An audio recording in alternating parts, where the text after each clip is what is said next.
Hey, it's Beth. Welcome. This is the Smash Those Small Pads collaboration, and this month I'm using the Just Because 6x6 from the Stamps of Life. I have about 17 full sheets plus some scraps, and there were a couple of projects I wanted to try and get from the remnants of this pad.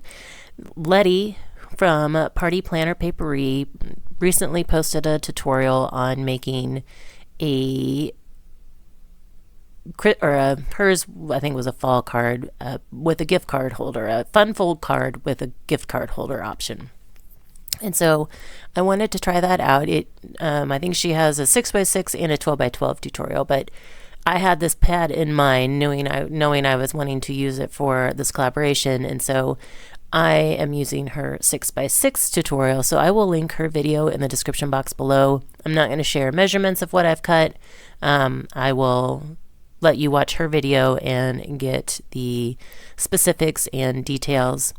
But I did follow her cutting guides that she gave, her dimensions and scoring instructions, and then use this pad to decorate it up.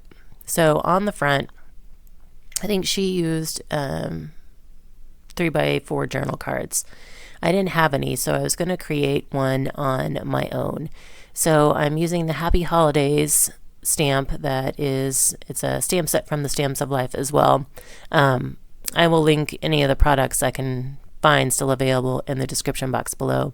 I wanted to use that stamp, and then one of the pages in the pad had things you could fussy cut or use with their coordinating dies. So there was like some greenery, which I didn't want to mess with because I knew that wouldn't cut well for me. But I did fussy cut out all of those large pine cones, and I thought those would be cute with this sentiment as my sentiment on the front of the card. So I stamped up my sentiment, and then as I was doing that, I realized I wanted to give those pine cones somewhere to rest since I wasn't putting them at the very bottom. And so I just brought in a scrap strip of some green paper and added that just so it's like you could think of it sitting on the ground, like a little shelf, if you will. But so I'm going to put that on and then add that to the front. And then I want to add some more scraps. She lists this kind of as optional, I think, but you can use scrap on the inside of where the gift card holder is as well. And then I just wanted to add some more color to that white base that I have for writing on the inside. And then I just had these little cards that say place gift card here so people know where to put them, and I did end up making 3 of those. Next up is version of the Hershey Nugget packs. So I have made these a certain way in the past and was not liking that way anymore. It was like where you use the cardstock to make a little tray, and then you put all the nuggets in. You put it in a pretzel rod bag and tie it up. And that just didn't travel well. Like, we go through so many craft shows in the fall, and depending on the season, like the Christmas ones may go through 2 craft shows before they're all sold or whatever. And they just didn't, the packaging wasn't holding up well for me. I didn't like how they looked. So I wanted something different, and I also wanted something that would give me an option, that would give people an option to include a gift card, because like the hot cocoa packs that I sell and something like this, it's great for people to just tuck in a gift card. It's a fun way to give a gift card rather than just giving a gift card. So I went on Pinterest and I had found a version of this that was larger, and I did 6 nuggets, but one, it was bigger than what I wanted, and 2, the only part that was inside the bag was just the nugget sheet. So I kind of revised that to, or changed it up really, because hers was a little bit different format. And I wanted to put the whole thing in a bag and add a topper. So I will list my dimensions for this in the description box below, but from a 6x6 sheet, you can get like 3 of these backer pieces, and then I just use the scraps to create the wraps for the nuggets. And then I'm just going to use some ATG to hold them down, because at the end of the season, if I have any of these left, some I do give away to various places, but then if I have any left that don't get given away, I can take the nuggets off, and it's not going to cause too much damage. I can just, add new nuggets the next year. So I didn't want anything too permanent.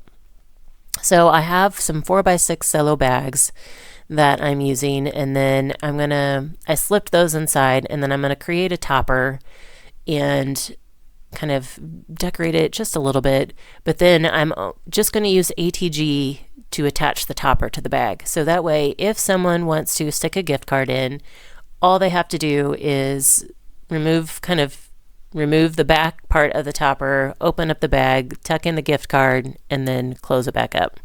I probably could have done it where I actually turned the bag upside down and closed it that way. That's something to think about going forward. I don't know why I didn't think about that this time. But anyway, that was my thought process on this. So I know some of you ask about pricing for things like this, and I'm not sure. In the past, I sold the nugget packs for like $2.50 each, I think, or 2 for $4, but it was really simple. It didn't use a whole lot, and a lot of it was using scraps, but it was 6 nuggets. So this uses a little more paper, but it's only 4 nuggets. So I need to think about that if I just want to still keep it $2.50 or if I want to change up that price. But I did end up making 11. I probably could have gotten 12, but I had cut some pieces of the paper originally for the larger size that I will end up using on a card here in a bit. But so I couldn't finish. But I mean, if you're just making a whole pad of that, you're getting 3 per 6x6 sheet, so you could make a ton. You could knock out a ton. But when I went through the paper in the very beginning, I determined what I wanted to use for the gift card holder cards by Letty. And I kind of wanted to use the less cutesy papers for those cards, and then the more cutesy papers for the nugget packs. So kind of separated them out this way. And then in the end, I had some scraps left over, and so I am just going to throw some scrap cards together here using what I have left. So right now, this striped piece is what I had cut down for the first version of the nugget holders that I was trying to do. And it had a matte layer to it, so I just trimmed off the matte and kind of trimmed that striped piece down a little bit. So at this point, I'm just trying to find out which pieces are at least 1.5 inches wide and 1.5 inches long, because I'm going to do my kind of go-to scrap card, which is Operation Right Home at Sketch 154 for using squares. And you saw me kind of lay out the cards before I got to this point. I just wanted to see how many cards I could make, what else I could get out of them, and then whatever of the little scraps I had left, I would try to use the sketch. And before I forget, I do want to say this is a collaboration that I do with my friend Sarah, who's crafting and relaxing here on YouTube, Kathy, who's Stampin' Cat over on Instagram, and each month we take pads smaller than 12 by 12 and try to work through them. So between the 3 of us, you see a variety of pads used and a variety of projects made. So it's always kind of fun to see what everybody's working on each month. But their links will be in the description box below as well. So you can go and check them out and see the projects that they made. And then, like I said, I'll also have Letty's video down there for you so that you can follow along with her tutorial. So at this point, I am getting ready to decorate the Operation Right Home 154 sketch cards, but there were 2 squares that were just red cardstock that I didn't want to be so plain. So I found some smaller scraps that I could add to them and give them a little pizzazz. And now it's the grid has a little more interest. And honestly, with this process of the scrap cards, the hardest part was just finding something that I could embellish with. I don't know why. It's like whenever you're working with collections, and it doesn't matter who it is, each manufacturer kind of has colors that they use in the collections, and trying to find the color tones that match sometimes are hard. Like this has a lot of like blues and other colors, not just your standard red and green, and the green that's in it isn't like your true Christmas green. It's kind of more of a, not an olive, but so it was trying to find embellishments that kind of matched those tones was hard, because most of my Christmas stuff is your true red and green. So that was just a struggle for me. The building the card design it doesn't seem to be the hard part for me. It's always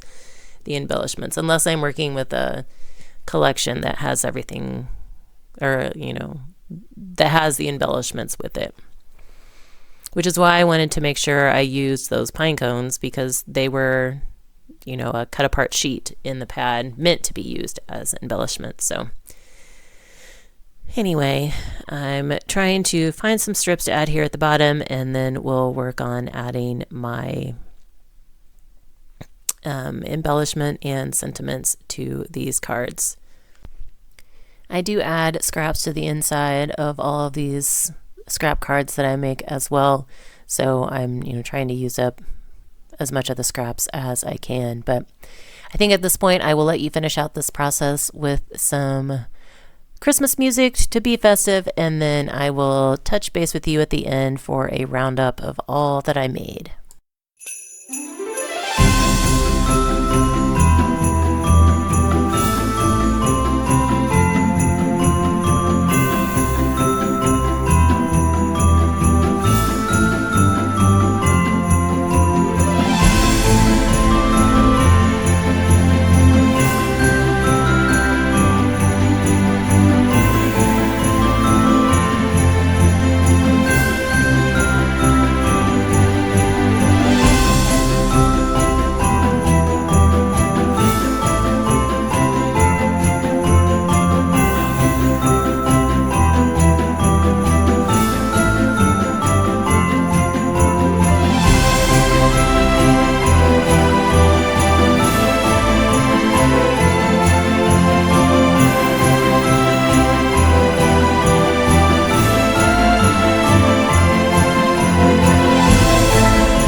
So from the 17-ish, I think, or so sheets that I had left in this Just Because collection pad from the Stamps of Life, I ended up getting 11 of the Hershey Nugget packs. Probably could have gotten 12, but I had that one bigger one that I tested out and then decided against, so I kind of wasted some paper on that one.